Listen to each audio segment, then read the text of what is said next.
Shalom Bapak Ibu Saudara yang dikasihi Tuhan. Seri pengajaran hari ini Jumat 27 Agustus 2021 berjudul Firman yang menguduskan pikiran. Dalam salah satu doanya, Tuhan Yesus berkata kepada Bapa, "Kuduskanlah mereka dalam kebenaran. Firman-Mu adalah kebenaran." Yohanes 17 ayat 17. Saudaraku, harus dimengerti bahwa di sini Tuhan Yesus sedang berdoa bagi para murid-Nya dan juga bagi semua orang percaya, yaitu saudara dan saya. Dalam doanya, Tuhan Yesus menyinggung tentang pengudusan. Itu artinya pengudusan itu harus dialami setiap orang percaya. Sayangnya, hal ini tidak banyak yang menyadari. Kebanyakan orang percaya berpikir bahwa dirinya telah dikuduskan oleh darah Yesus. Oh, itu tidak salah. Itu benar adanya. Memang, darah Yesus telah menguduskan orang percaya dari dosa.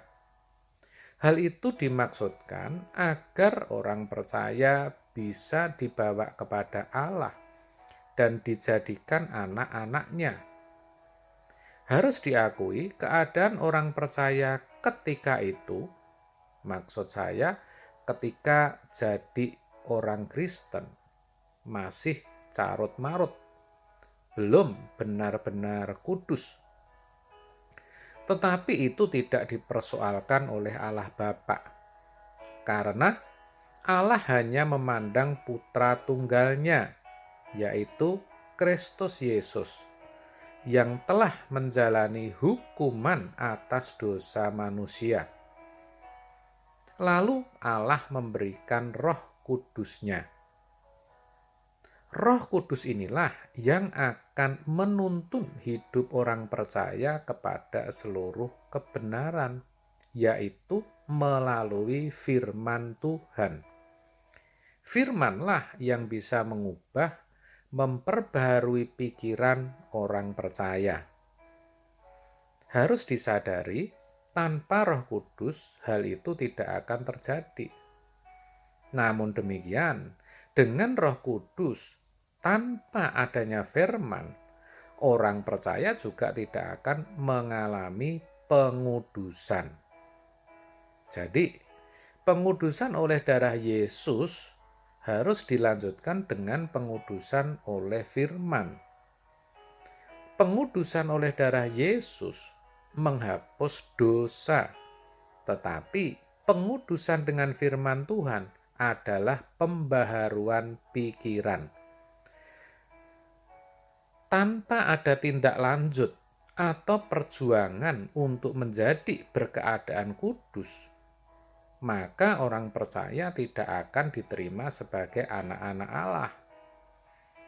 Itulah sebabnya yang namanya pembaharuan pikiran oleh firman Tuhan merupakan suatu kemutlakan. Ketika Yesus berkata dalam doanya, "Kuduskanlah mereka dalam kebenaran," kata kebenaran dalam teks aslinya adalah aletheia, yaitu kebenaran yang bertalian dengan pengertian akan Allah dan kehidupan ini menurut pandangan yang benar. Perlu dicatat, kekristenan pada saat ayat itu ditulis sedang menghadapi pengajaran sesat yang merusak bangunan iman Kristen, di mana Injil dicampur adukkan dengan filsafat Yunani. Hal itu akan menghalangi orang percaya memiliki keadaan batiniah seperti yang dimiliki oleh Yesus. Sedangkan kata kuduskanlah dalam teks aslinya dipakai kata hagiason atau hagiazo, yang artinya bukan saja menjadikan kudus atau membuat kudus, tetapi juga menghargai nilai-nilai kesucian atau moral. Nah, di sini firman Tuhan memberikan pencerahan-pencerahan sehingga orang percaya bisa menemukan kebenaran-kebenaran yang murni dalam Alkitab. Kebenaran yang murni inilah yang dapat mengubah pola hidup seseorang melalui pikirannya, sehingga ia bisa mengerti kehendak Allah, apa yang baik, yang berkenan, dan yang sempurna. Dengan kata lain, orang percaya tidak akan mengerti kehendak Allah tanpa mengalami pembaharuan pikiran oleh firman Tuhan. Sedangkan pembaharuan itu sendiri tidak bisa berlangsung seketika, tetapi merupakan proses yang terus berkelanjutan sepanjang hidupnya. Yang disayangkan, kebanyakan orang Kristen tidak memiliki ketekunan dalam mempelajari firman, sehingga sesungguhnya banyak yang tidak mengetahui kebenaran, meskipun sudah lama menjadi orang Kristen, atau bahkan ada yang sejak lahir sudah Kristen. Orang Kristen yang seperti ini tidak mengalami yang namanya pembaharuan pikiran.